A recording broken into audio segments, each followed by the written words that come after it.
जय श्री कृष्ण, जय बालाजी महाराज, जय श्री श्याम। स्वागत है आपका इटर्नल लेसन्स चैनल में। अब आज है डे 14, 108 दिन श्रीमद् भागवत गीता के साथ की सीरीज़ का, और हम चल रहे हैं अध्याय 2 में। श्लोक 12 तक हम कवर कर चुके थे, जिसमें हमने सिर्फ इतनी बात बताई है कि भगवान जब अर्जुन ने रथ से अपना धनुष छोड़ दिया, उसके बाद भगवान उसको ये समझाते हैं कि उसे युद्ध क्यों करना चाहिए।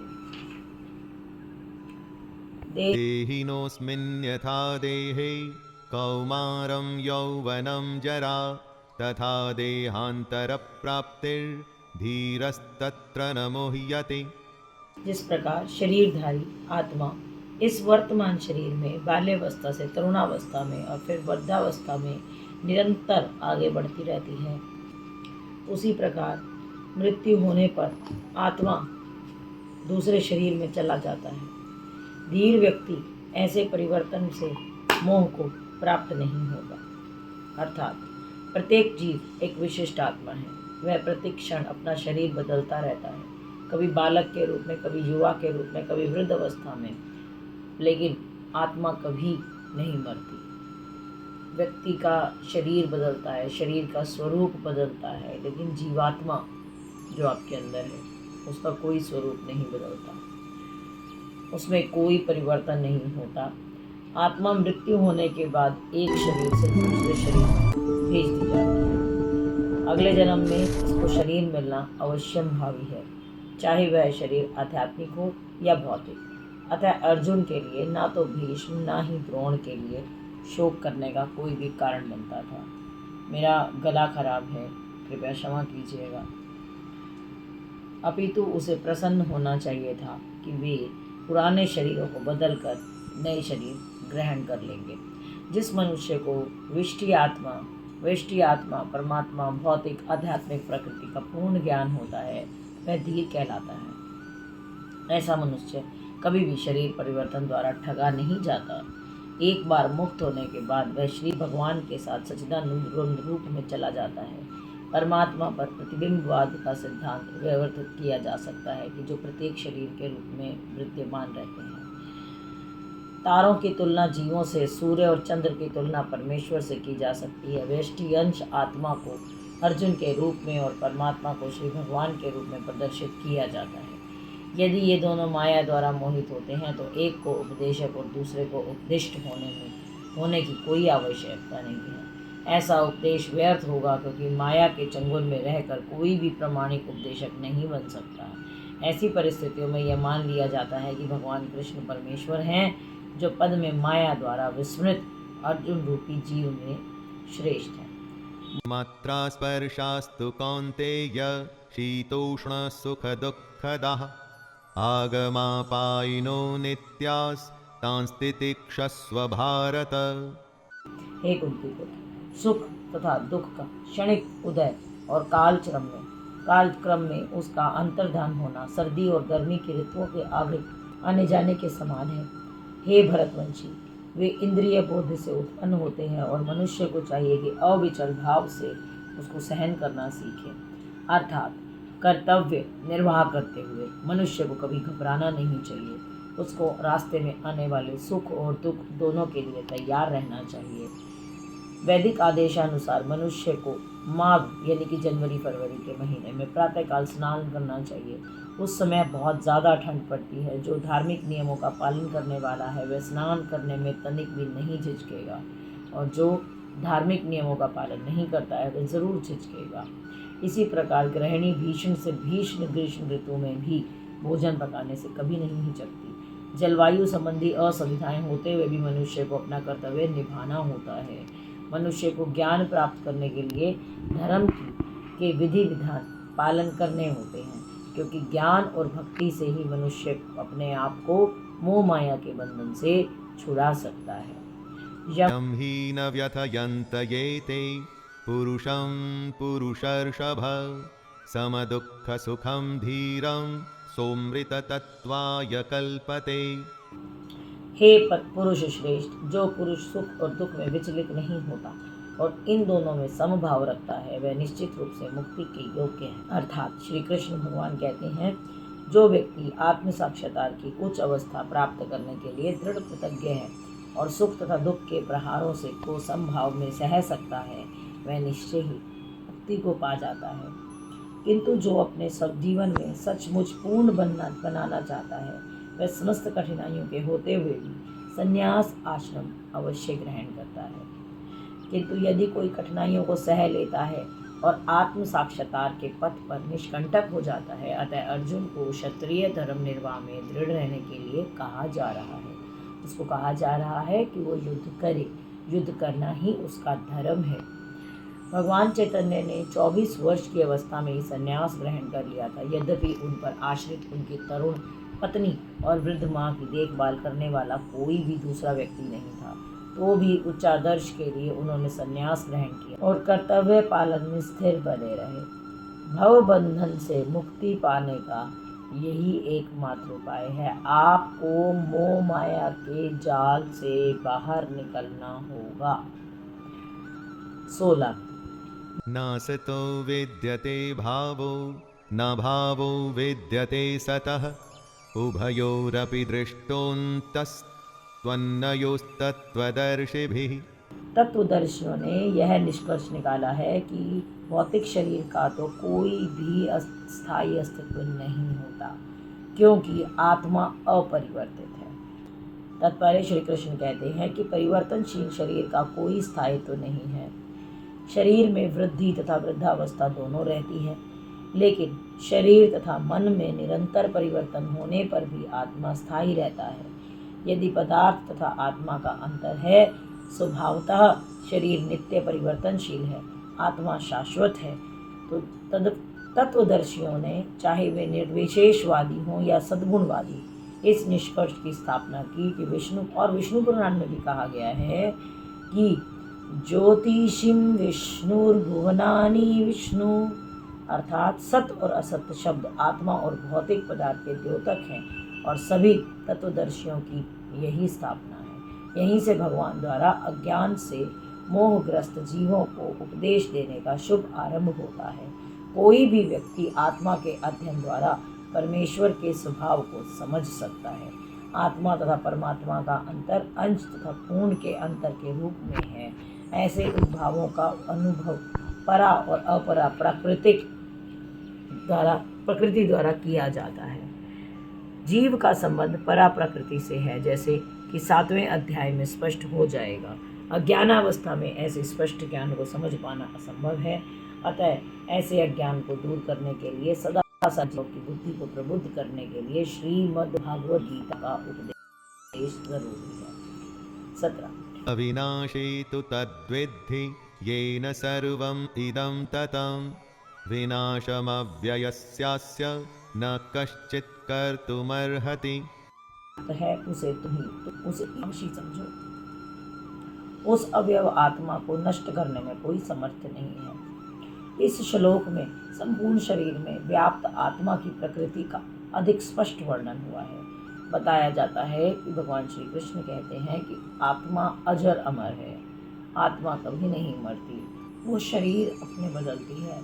चेतना की व्याप्ति किसी भी शरीर तक सीमित रहती है। प्रत्येक शरीर में व्यष्टि आत्मा है। आत्मा की उपस्थिति का लक्षण व्यष्टि चेतना द्वारा परिलक्षित होता है। श्वेताक्षर उपनिषद में इसकी पुष्टि की गई है। बालाग्रशत भागस्य शतधा कल्पितस्य च भागो जीवः स वियेज्ञ स चानन्याय कल्पते। यदि बाल के अग्रभाग को 100 भागों में विभाजित कर दिया जाए और फिर उनमें से प्रत्येक एक भाग को अगेन 100 भागों में बांट दिया जाए, तो इस तरह के भाग की माप ही पर आत्मा की माप है। बाल मतलब आपके सिर के बाल। आपके सिर के बाल के 100वें हिस्से के दोबारा 100वें हिस्से के बराबर आत्मा का माप है। आत्मा के परमाणुओं के अनंत कण हैं, जो माप में बाल के अगले भाग के 10,000वें हिस्से के बराबर हैं। इस प्रकार आत्मा का प्रत्येक कण भौतिक परमाणुओं से भी छोटा है। असंख्य कण हैं इसमें। सामान्य से सामान्य व्यक्ति भी समझ सकता है कि वह भौतिक शरीर में चेतना रहित होने पर मृतक हो जाता है। अतः चेतना भौतिक संयोग के फल स्वरूप है। मुंडक उपनिषद में भी यह बात कही गई है। एषोऽणुरात्मा चेतसा वेदित्व्यो यस्मिन् प्राणः पंचधा संविवेश प्राणोश्चितं सर्वमोतं प्रजानां यस्मिन् विशुद्धे विभव्येष आत्मा। आत्मा आकार में अणु तुल्य है, जिसकी पूर्ण बुद्धि के द्वारा माना जा सकता है, और वह अणु आत्मा 5 प्रकारों के प्राणों में तैर रहा है। प्राण, अपान, व्यान, समान और उदान। ये आपको दुर्गा चालीसा में भी ये शब्द आपको मिलेंगे कि ये जो 5 आत्मा के तत्व, आत्मा जो इन 5 तत्वों में तैरती है। हठ योग का प्रयोजन विविध आसनों द्वारा उन 5 प्रकारों के प्राणों को नियंत्रित करना है। अणु आत्मा को सारे वैदिक साहित्य ने स्वीकारा है, और प्रत्येक बुद्धिमान व्यक्ति अपने व्यवहारिक अनुभव से इसका प्रत्यक्ष अनुभव करता है। लेकिन मूर्ख व्यक्ति ही इस अणु आत्मा को सर्वव्यापी विश्व तत्व के रूप में सोच सकता है। अणु आत्मा का प्रभाव पूरे शरीर में व्याप्त होता है। मुंडक उपनिषद के अनुसार यह अणु आत्मा प्रत्येक जीव के हृदय में स्थित होती है। चूंकि भौतिक विज्ञानी इसे अणु तत्व को माप सकने में असमर्थ है, उनमें से ये कुछ अनुभव करते हैं कि आत्मा है ही नहीं। जो लाल रक्त कण फेफड़ों में ऑक्सीजन से ले जाते हैं, वे आत्मा से ही शक्ति प्राप्त करते हैं। ऐसा श्रीमद् भागवत गीता का भी कहना है, और अणु मुंडक उपनिषद का भी कहना है कि दिल में जब हम कहते हैं साइंटिफिकली कि गंदा खून अंदर आता है और साफ खून बाहर जाता है, तो जब साफ खून बाहर जाता है तो आत्मा उसमें एक एनर्जी भरती है। वो एनर्जी पूरी बॉडी में एनर्जी प्रोवाइड करती है। जब उसकी एनर्जी, आपको भागवत गीता के तथ्य में ऐसे समझ सकते हैं कि जब वो एनर्जी ख़त्म हो गई तब वो खून गंदा हो गया। वो खून दोबारा से यानी कि एनर्जी लेने के लिए वापस हार्ट में आता है। This is the basic reasons. And आज मैं आपको एक छोटी सी कथा सुनाऊंगी अंत में, जहाँ पर ये अणु के रूप में आत्मा है। इसका एक आपको एकमात्र प्रमाण दूंगी मैं कि कैसे ऐसा है, मैं आपको वो बात बताऊंगी। अंतवंत में देहा नियत्स युक्ता शरीणम अनाशिनो प्रमेयस्य तस्मादुस्व भारतः। 18 अविनाशी अप्रमेय शाश्वत जीव के भौतिक शरीर का अंत अश्वमेधावी है, अतः ये भारतवंशी युद्ध करो। श्री कृष्ण भगवान कहते हैं कि भौतिक शरीर को कभी मत देखो, ये नाशवान है। आप अपनी आत्मा को देखिए, आप अपनी जीवात्मा को देखिए जो अणु के रूप में है। आत्मा इतनी छोटी है कि उसे शत्रु देख भी नहीं सकता। कृष्ण भगवान अर्जुन को ये समझा रहे हैं कि ये शरीर खत्म हो जाएगा। इसका ये मतलब नहीं है कि भीष्म पितामह मर गए या द्रोणाचार्य मर गए। जीव आत्मा जो उनकी है वो कभी नहीं मरती, वो जीवित ही रहेगी, बस उनको दूसरा शरीर मिल जाएगा। अतः दोनों ही दृष्टि से, और वो ये समझाते हैं कि अर्जुन को शोक नहीं करना चाहिए, क्योंकि शोक करने का कोई कारण ही नहीं है। जीव जिस रूप में है उसे ना तो मारा जा सकता है ना जन्मा जा सकता है। इस शरीर को मारा जा सकता है, शरीर का एक नया जन्म होता है। आत्मा इस भौतिक शरीर से बाहर निकलती है जब शरीर सड़ने लगता है। आत्मा ही शरीर का पोषक है। आपने सुना होगा कि देखा भी होगा कि जब कोई व्यक्ति मर जाता है तो उसके शरीर को चारों ओर ईंट बर्फ से ढक कर रखते हैं और हल्दी लगा देते हैं चारों ओर, कीड़ा उस तक ना पहुँचे। उसका कारण क्या है कि ये शरीर सड़ने गलने लगता है। सड़ने गलने क्यों लगता है? क्योंकि हृदय के अंदर वो जो जीव बैठा है, वो जीव उस हृदय को छोड़कर बाहर निकल गया है, और वो जो एनर्जी प्रोवाइड कर रहा था बॉडी को, वो एनर्जी उसका देना बंद हो गया है, जिसकी वजह से शरीर सड़ने लगता है। इसीलिए जीव को दूसरा शरीर दिया जाता है। य एन वेति हंतरा यश न मन्यते हतम उभो तो न विजाति नीतो नायम हंती न हयन्ते। जो इस, श्री कृष्ण भगवान आगे कहते हैं कि जो इस जीवात्मा को मारने वाला समझता है और जो इसे मरा हुआ माना है, वो दोनों आत्मा को मार सकता है और ना ही इसको मारा जा सकता है। जब देहधारी जीव को किसी घातक हथियार से आघात पहुंचाया जाता है तो यह समझ लेना चाहिए कि शरीर के भीतर जीवात्मा मरी नहीं है। आत्मा इतनी छोटी है कि उसे किसी हथियार से मारा नहीं जा सकता। मैंने आपको बताया ना, एक बाल के 10,000वें हिस्से के बराबर आत्मा का शरीर, आत्मा का नाप है, तो कैसे मारा जा सकता है? लेकिन तात्पर्य शरीर का वध करने का प्रोत्साहन करना नहीं है। वैदिक आदेश है मा हिंसयात सर्वाभूतानि, अर्थात किसी भी जीव को भी हिंसा ना करो, ना ही जीवात्मा अवध्य है। अर्थ है कि पशु हिंसा को प्रोत्साहन दिया जाता है, हम नहीं देते इन चीज़ों को। यह है श्रीमद् भागवत विधान के हिसाब से यह दंडनीय है, लेकिन अर्जुन को तो हम धर्म के नियमानुसार नियुक्त किया जा रहा था, किसी पागलपन के वश में नहीं। न जायते म्रियते वा कदाचि त्रयान् भूत्वा भवतीन् वा न भूय अजो नित्य शाश्वतोय पुराणो न हयन्ते हन्यमाने शरीरे। आत्मा के लिए किसी भी काल में न तो जन्म है न मृत्यु है, वह ना तो जन्म लेती है न वह अजन्मी है, और ना उसने आज जन्म लिया है, न कल जन्म लेगी, ना कभी उसने पहले जन्म लिया था।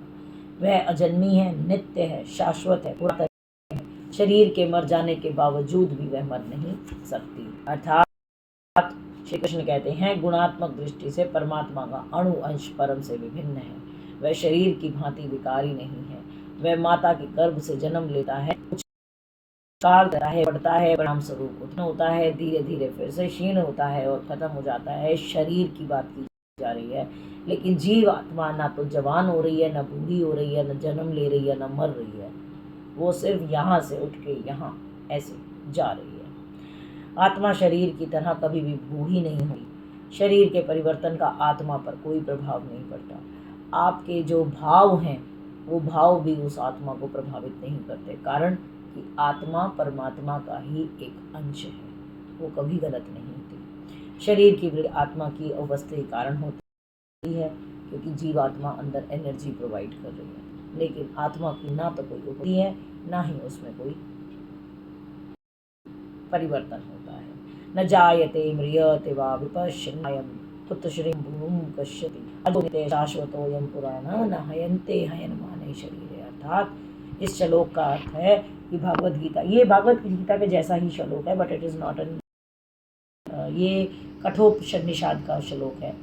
आत्मा ज्ञान या चेतना से जुड़ा पूर्ण रहता है, अतः चेतना ही आत्मा का लक्षण है। कभी कभी हम बादलों या अन्य कारणों से आकाश में सूर्य को नहीं देख पाते, लेकिन इसका मतलब ये तो नहीं कि सूर्य नहीं है, सूर्य है।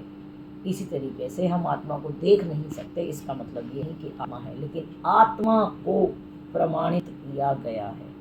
इसके बारे में एक कथा आती है, वो ये कि ये हर किताब में लिखा है कि आत्मा है, तो इसको साबित करने के लिए कई सारे बॉक्सेस में, बंद दरवाज़ों में एक ऐसे व्यक्ति को रखा गया था जिसके शरीर से आत्मा निकलने वाली थी, मतलब उसकी मृत्यु होने वाली थी। उस व्यक्ति की इजाज़त लेकर उसको ऐसे कमरे में रखा गया जो काफ़ी ज़्यादा साउंड प्रूफ, एयर प्रूफ कमरे। ये पाया गया कि जब उस व्यक्ति के प्राण निकले तो जो कांच के केबिन में वो व्यक्ति का शरीर था, कांच के केबिन में एक दरार आई, चटाका बजा, जिससे ये साबित हुआ कि जब आत्मा शरीर को छोड़ती है, यानी कि व्यक्ति की जब मृत्यु होती है, तो देयर इज समथिंग, वहाँ कुछ है, अंदर कुछ है जो उस शरीर को छोड़कर एकदम से बाहर निकलता है। और क्योंकि वो कोई ऐसी चीज़ आत्मा है, तो वो निकलने के लिए ऐसा कहाँ में आता है। देखिए, मेरे पास इस चीज़ का कोई प्रूफ नहीं है, भागवत गीता मेरा सबूत है। भागवत गीता कह रही है कि जीवात्मा का एक माप होता है जो बाल के 10,000वें हिस्से के बराबर है। मैं भी उसी चीज़ को मानती हूँ, लेकिन एक दंत कथा है जो मेरी दादी ने मुझे सुनाई, आप ये कह दीजिए, या मेरी मम्मी ने सुनाई थी, आई डोंट रिमेंबर इवन। उसमें यही बात आती है कि जब वो आत्मा शरीर से निकली तो उसने कांच को चटाका मार के, तोड़ के कांच को, दरवाज़ों को तोड़ती हुई बाहर निकली थी। आज का वीडियो हम यही समाप्त करते हैं। प्लीज़ लाइक, शेयर और सब्सक्राइब करना ना भूलें। हरे राम, हरे कृष्ण।